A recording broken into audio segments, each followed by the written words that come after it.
G'day everyone, welcome back to another tipping video on the channel. So it's time for me to go over my prelim final tips for this 2025 AFL Finals Series. Two cracking matchups we are going to be feasting into this weekend, so really looking forward to them. Let's get into the video, shall we? Make sure to leave a like and subscribe if you do go on to enjoy. Let's get stuck in. As always, we'll have a quick look on how it went from the previous round, that being the semi-finals, and I got myself just the 1 out of 2. So, yeah, most people probably got themselves at least one tip correct if you were to tip at least both the favourites, as I did, as I tipped the Crows and Brisbane. But it is Hawthorn marching through to a prelim final, and geez, they're looking really good.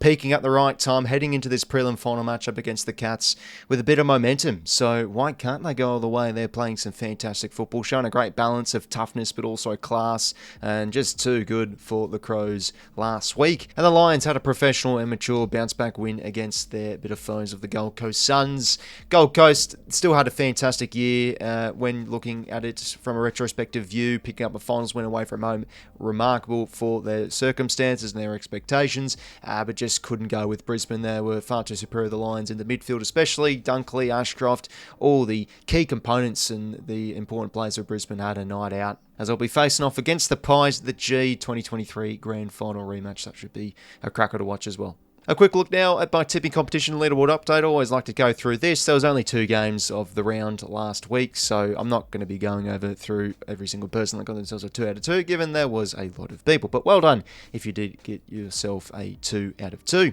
As for who is leading my competition, it still is 𝐼𝐴, leading by 1 with a total score of 190. So now let's begin with the tips for the prelim finals. 2 cracking matchups here. First game up, the Cats taking on Hawthorn, and then the Saturday twilight, Pies versus Brisbane. But we'll begin with the Friday night game, the Cats versus the Hawks. 2 real historic clubs of the competition, and successful when you're looking back the past 30, 40 years. Hawthorn winning flags in every decade, and the Cats one of the most successful sides of the 21st century.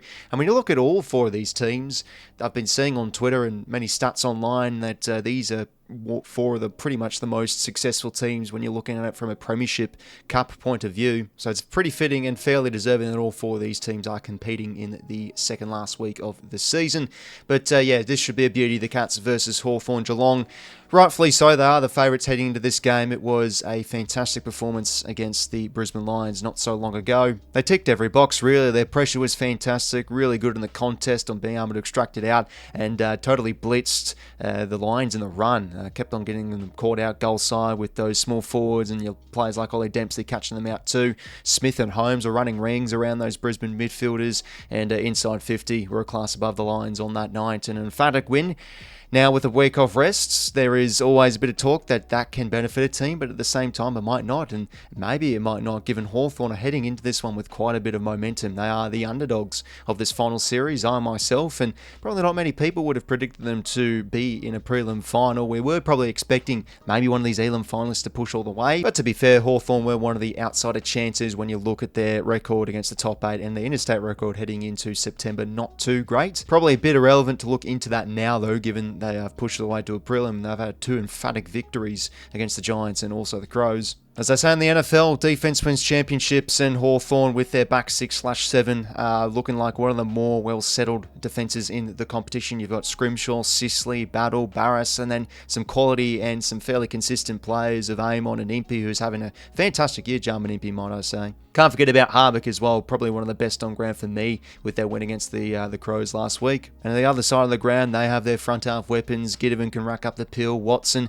can have that 2 to 3 minute cameo to really break open a game, and we saw glimpses of that against Adelaide last week as well. Gunston off the back of a big bag, and they do boast those half forwards that really get up the ground and show terrific work, right, like Dylan Moore. Even Connor McDonald can get on the board and rack up the score involvements too. It's almost like strength playing to strength, really. The Hawks have got some quality small forwards, but also Geelong do as well, and they can catch you out goal side. So at either end of the ground, the Hawks are looking in great nick, and as well as their ball movement. The question is, though, is that midfield with the absence of Will Day? But when you've got a player by the name of 𝐼𝐴 having some historically brilliant performances, 4 finals games he's played now and ranked the #1 player on the ground. He's been remarkably good this final series. Tough as nails on the inside, but using it well, rarely wasting a possession. And whilst that's all good for Hawthorn, and they are a really well-balanced team, there still is quite a bit of reliance on 𝐼𝐴 to play well for them to get up, especially with the absence of Will Day. So the question is right away, is there going to be someone like an O'Shea Mullen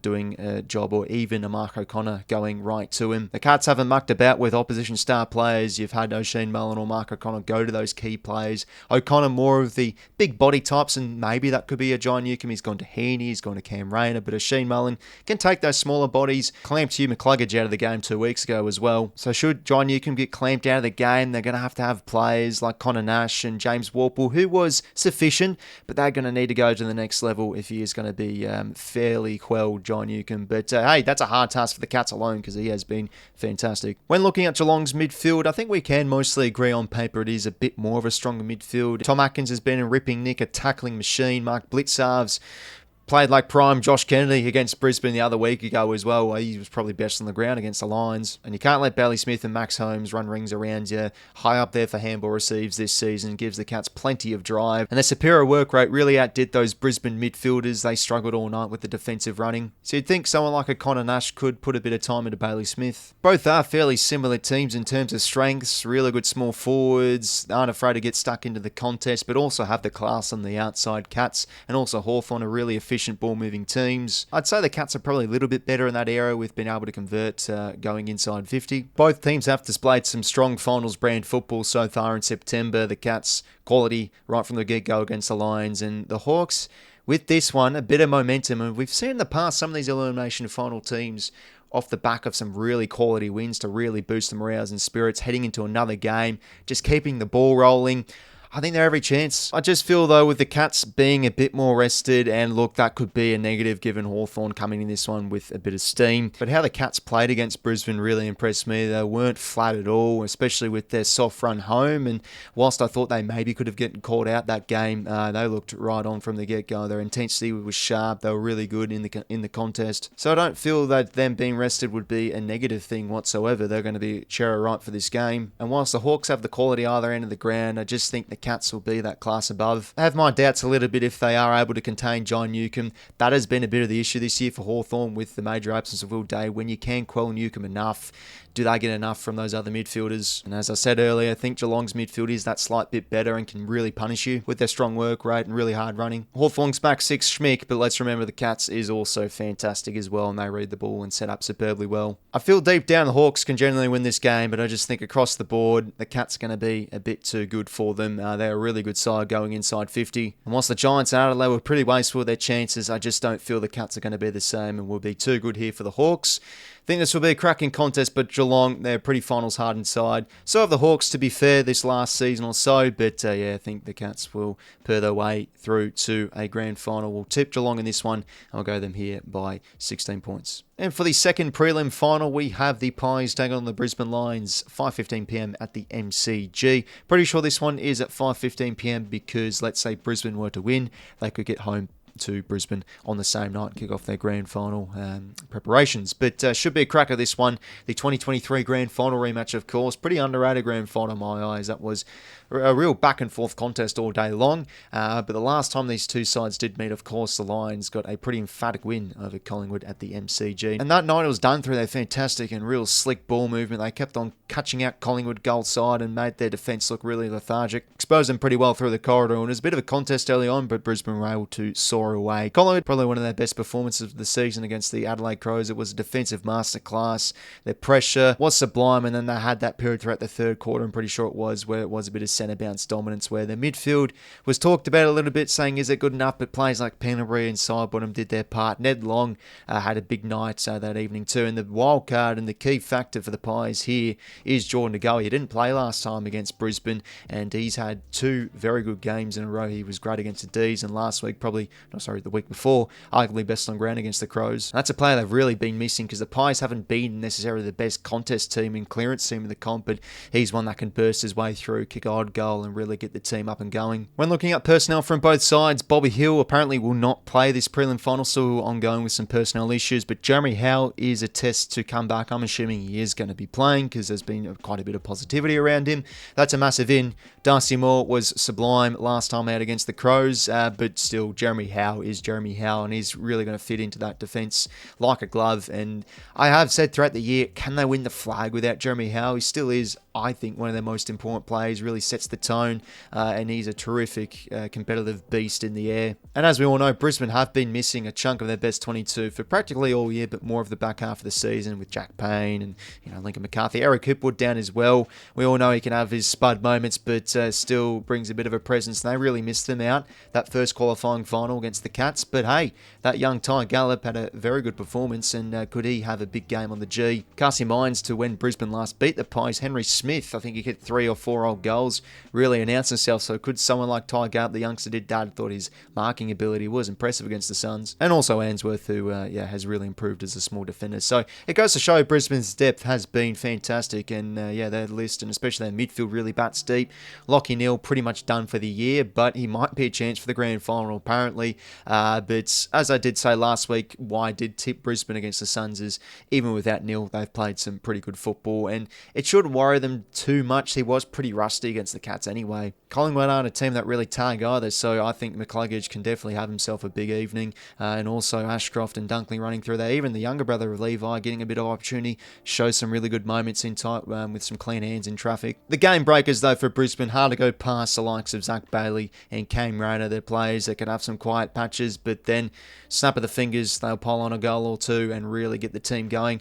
Either side has them really, and 𝐸𝐿𝐴 is the big one for Collingwood. The key thing for either side though, who is able to apply more pressure. The Pies are one of the best pressure teams in the competition. They certainly show that the first week against the Crows, and even the Lions as well. They were flat the first week, but a really good response against the Suns. Their intensity was fantastic, barely gave them much time on the ball, and they're also really sharp off the turnover as well. And that's also where the Pies have been very good at, so both teams pretty good in the turnover game. Hence why I think this game is a coin flip. Both sides have fantastic strengths. I feel if Brisbane are able to really bring their sharp ball movement from the back half, they're a really quick side going from the kick-in with the likes of Dane Zorko bringing it back into play. That's what really did outdo the Pies last time out.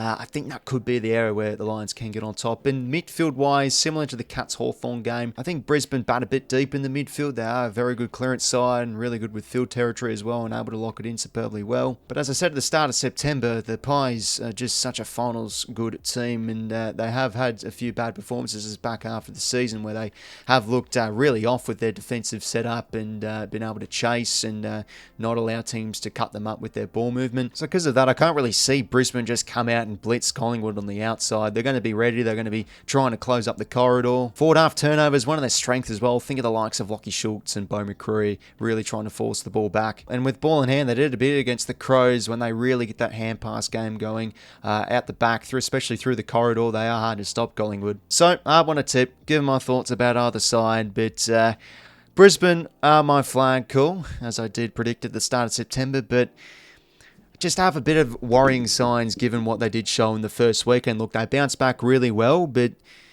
it's just been a little bit erratic, their form. Even though I do feel that they do have the gumption and they do have the ability to win this game, especially on the inside, Collingwood for me looked pretty flawless in the first week of finals. And as I reiterate the point, as I've been saying multiple times, they are probably the most finals hardened side in the competition. And if the game's going to be close, I just trust Collingwood a little bit more. As long as they don't get belted in the midfield and chopped up with Brisbane's quick ball movement, which I can't see be the case anyway with their midfielders and some good form, Ned Long, Jordan 𝐸𝐿𝐴, etc. Yeah, for me, Collingwood, I think they're going to pip the Lions here in a close game of football. We'll go the Pies by under a kick. Collingwood by 3 points, and they'll face the Cats off in the grand final. So everyone, they were my prelim final tips for this 2025 AFL Finals Series. Let me know who you are tipping down below. Really 50-50 games. Probably the Cats and the Pies, to be fair, are favourites, but in a way they feel like 50-50 games given these are 4 very deserving and finals hardened teams. So really could go either way. Keen for this weekend. Going to be streaming both games, of course, so stay tuned. That's it from me, everybody. Take care until next time. I'll talk to you later. See you later, fellas.